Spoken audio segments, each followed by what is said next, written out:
শীতের সবজি বাঁধাকপি দিয়ে যে এত মজার একটি স্ন্যাক্স বানানো যায় সেটা না দেখলে বিশ্বাসই হবে না। এই স্ন্যাক্সগুলো একবার কাউকে বানিয়ে খাওয়ালে দেখবেন আবার বানিয়ে খাওয়ার রিকোয়েস্ট আসবে। আসসালামু আলাইকুম বন্ধুরা, কিচেন বাঙালিয়ানা চ্যানেলে আপনাদের সবাইকে স্বাগত জানাই। আজ খুব সহজভাবে বাঁধাকপি দিয়ে দুর্দান্ত স্বাদের মুচমুচে স্ন্যাক্স তৈরি করে দেখাবো। তার জন্য আমি এখানে একটা বাঁধাকপি নিয়ে নিয়েছি। বাঁধাকপিটা কিন্তু পুরো লাগবে না, আমি এখানে অর্ধেকটা বাঁধাকপি ব্যবহার করব। আর এই স্ন্যাক্সগুলো বানানোর সময় এর মধ্যে একটা সিক্রেট উপকরণ দিব, যার জন্য এই স্ন্যাক্সগুলো খেতে কিন্তু দারুণ লাগবে। তো তার জন্য সম্পূর্ণ রেসিপিটা দেখতে থাকুন, আশা করছি আপনাদের অনেক ভালো লাগবে। তো প্রথমে আমি অর্ধেকটা বাঁধাকপি কুচি কুচি করে কেটে ভালোভাবে ধুয়ে পানিটা ঝরিয়ে নিয়েছি। এবার এটাকে রান্না করে নেওয়ার জন্য অল্প একটু সরিষার তেলের মধ্যে আদা রসুন বাটা দিয়ে একটু ভালোভাবে ভেজে নিয়েছি। তারপর বাঁধাকপি দিয়ে দিয়েছি, তার মধ্যে স্বাদ মতো লবণ, অল্প একটু হলুদের গুঁড়ো, ভাজা জিরা গুঁড়ো, ধনে গুঁড়ো, সব গুঁড়ো মশলাগুলো দিয়ে এবার ভালোভাবে একটু ভেজে নিতে হবে। লবণ দেওয়ার কারণে কিন্তু বাঁধাকপি থেকে একটু পানি ছেড়ে ছেড়ে আসবে, তো একটু গ্যাসের ফ্লেমটা হাইতে করে দিয়ে বাঁধাকপিটাকে অনবরত নাড়াচাড়া করে নিতে হবে। কিছুক্ষণের মধ্যেই দেখবেন বাঁধাকপিটা অনেকটাই কমে গেছে আর পানিটাও শুকিয়ে গেছে। তারপরে এখানে দিয়ে দিয়েছি পেঁয়াজ কুচি, অল্প একটু গাজর কুচি আর ঝালের জন্য কাঁচামরিচ কুচি। সব কিছু দিয়ে আবার একটু ভালোভাবে ভেজে নেব। তো আবারও কিছুক্ষণ ভেজে নেওয়ার পর দেখুন এবার কিন্তু গাজরটাও ভালোভাবে সেদ্ধ হয়ে গেছে। তো এখন এখানে এর টেস্টটা একটু বাড়িয়ে নেওয়ার জন্য আমি দিয়ে দেব টমেটো সস। তারপর দিয়ে দেব চাট মশলা। চাট মশলা হাতের কাছে না থাকলে অল্প একটু ম্যাগি মশলা কিংবা এর মধ্যে দিয়ে দিতে পারেন লেবুর রস। আর একটু বেশি পরিমাণে দিয়ে দিচ্ছি ধনেপাতা কুচি। আর এই সেই সিক্রেট উপকরণ যার জন্য টেস্টটা কিন্তু আরও অনেকটাই বেড়ে যাবে। তো আমি অল্প করে একটু নুডলস আগে থেকে সেদ্ধ করে নিয়েছিলাম, তো অল্প একটু দিয়ে দিয়েছি। তার সাথেই দিয়েছি সয়া সস আর অল্প একটু লেবুর রস। এবার সব কিছু একসঙ্গে ভালোভাবে মিশিয়ে নিলেই কিন্তু বাঁধাকপির পুরটা আমাদের রেডি হয়ে যাবে। তো বন্ধুরা, নুডলসটা দেওয়ার কারণে কিন্তু বাঁধাকপির পুরটা খেতে আরও অনেক বেশি টেস্টি হবে। একবার হলো এইভাবে বানিয়ে খেয়ে দেখবেন, খেতে কিন্তু দারুণ লাগে। তো এবার সব কিছু একসঙ্গে ভালোভাবে কিন্তু মিশিয়ে নিয়েছি। এবার এটাকে এখন একটা প্লেটের মধ্যে তুলে নেব। তো বন্ধুরা, এটা ঠান্ডা হতে দিতে হবে আর ততক্ষণে আমি এইদিকে একটা ময়দার ডো মেখে নেব। তার জন্য আমি এখানে একটা বাটি মেপে 1 বাটি ময়দা নিয়ে নিচ্ছি। আপনারা চাইলে ময়দার পরিবর্তে আটাও ব্যবহার করতে পারেন। ময়দার মধ্যে দিয়ে দিতে হবে অল্প একটু লবণ, চিনি আর 2 চামচ মতো সয়াবিন তেল। সয়াবিন তেলের পরিবর্তে আপনারা ঘিও ব্যবহার করতে পারেন। সব কিছু একসঙ্গে ভালোভাবে মিশিয়ে নিতে হবে। তো ময়দাটা মুঠো করলে দেখুন কত সুন্দর দলা পাকিয়ে আসছে, ঠিক এইভাবে ময়ান দিয়ে নিতে হবে। তাহলে নাস্তাগুলো কিন্তু খুব সুন্দর খাস্তা তৈরি হবে। এবার এখানে অল্প অল্প করে পানি দিয়ে ডোটা মেখে নেব। তো আমরা নর্মালি রুটি করার জন্য যেভাবে আটা মেখে থাকি সেইভাবেই কিন্তু ডোটা মেখে নিয়েছি। তো দেখুন অনেকটাই সফট করে মেখে নিয়েছি, একটু কাছ থেকে দেখিয়ে দিলে বুঝতে পারবেন। এবার এই ডোটাকে আমি 5 মিনিটের মতো রেস্টে রাখবো। 5 মিনিট রেস্টে রেখে দিলেই কিন্তু হয়ে যাবে। 5 মিনিট রেস্টে রাখার পর দেখুন ডোটা কিন্তু আগের থেকে অনেকটাই সফট হয়ে গেছে। তো ডোটাকে আবারও একটু ভালোভাবে আমি মেখে নিচ্ছি। এবার এখান থেকে ছোট ছোট করে লই কেটে নেব। যেহেতু রুটিটা একেবারে পাতলা করে বেলতে হবে, তাই কিন্তু লইটা আপনাদের ছোট করেই কাটতে হবে।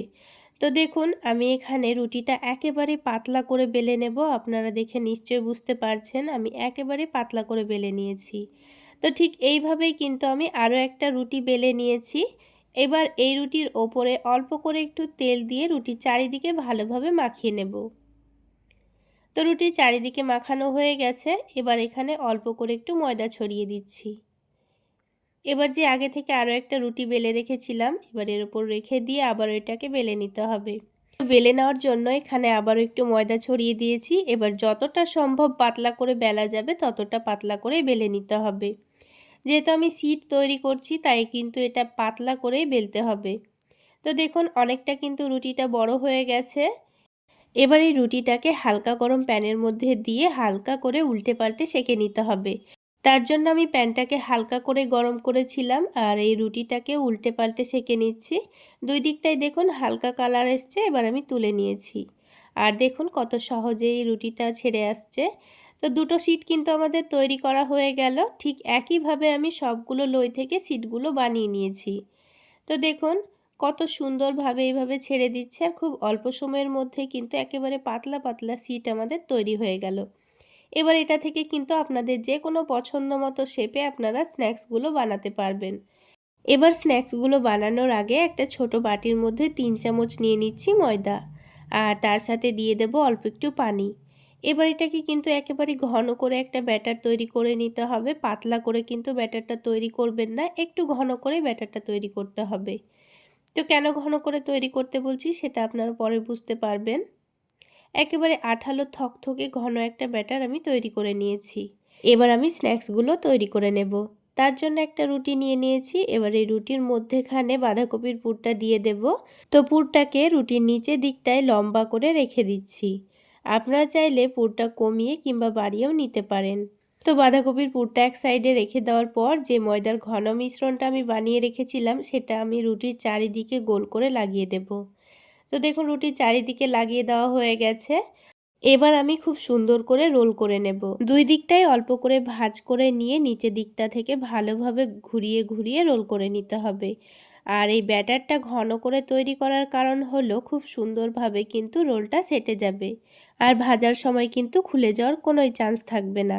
আর যদি ব্যাটারটা পাতলা করে তৈরি করেন তাহলে দেখবেন রোলটা করার সময় অসুবিধা হবে, ছাড়তে চাইবে না।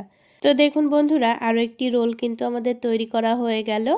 তো ঠিক একইভাবে আমি সবগুলো রোল তৈরি করে নিয়েছি। তো এবার এগুলোকে ভেজে নিতে হবে। তো রোলগুলো ভেজে নেওয়ার জন্য প্যানের মধ্যে পরিমাণ মতো তেল দিয়ে দিচ্ছি। তেলটা যখন হালকা গরম হবে তখন একটা একটা করে রোলগুলোকে দিয়ে দিতে হবে। আর এই রোলগুলো ভাজতে কিন্তু খুব একটা সময় লাগে না, খুবই অল্প সময়ের মধ্যে ভাজা হয়ে যায়। আর রোলগুলো কিন্তু অনেকটাই মুচমুচে তৈরি হয়। অনেকক্ষণ সময় নিয়ে না ভাজলেও কিন্তু রোলগুলো খুবই মুচমুচে তৈরি হয়। তো আমি রোলগুলোকে একটু উল্টে পাল্টে ক্রিস্পি করে ভেজে নিয়েছি। এবার এগুলোকে তুলে নেব। আর এই রোলগুলোতে কিন্তু ভাজার সময় খুব বেশি তেলও টানে না, খুবই অল্প তেলের মধ্যে ভাজা হয়ে যায়। আর দেখুন বন্ধুরা, আওয়াজ শুনে নিশ্চয়ই বুঝতে পারছেন কতটা ক্রিস্পি হয়েছে। এবার একটা রোল আপনাদের ভেঙেও দেখিয়ে দিচ্ছি এর ভেতরটা। তো দেখুন বন্ধুরা, কতটা মুচমুচে খাস্তা তৈরি হয়েছে। এইভাবে যদি কাউকে একবার বাঁধাকপির রোলগুলো বানিয়ে খাওয়ান, দেখবেন আবার বানিয়ে খাওয়ার রিকোয়েস্ট আসবে। এইভাবে রোলগুলো বানিয়ে চাইলে আপনারা বাচ্চাদের স্কুল টিফিনেও দিতে পারেন, দেখবেন তারা মজা করে খেয়ে নেবে। এবার আমি টমেটো সসের সঙ্গে পরিবেশন করে নিচ্ছি। তাহলে বন্ধুরা, আজকে এই পর্যন্তই। সকলে অনেক বেশি ভালো থাকবেন, সুস্থ থাকবেন। দেখা হচ্ছে আবার একটি নতুন রেসিপি নিয়ে নেক্সট এপিসোডে।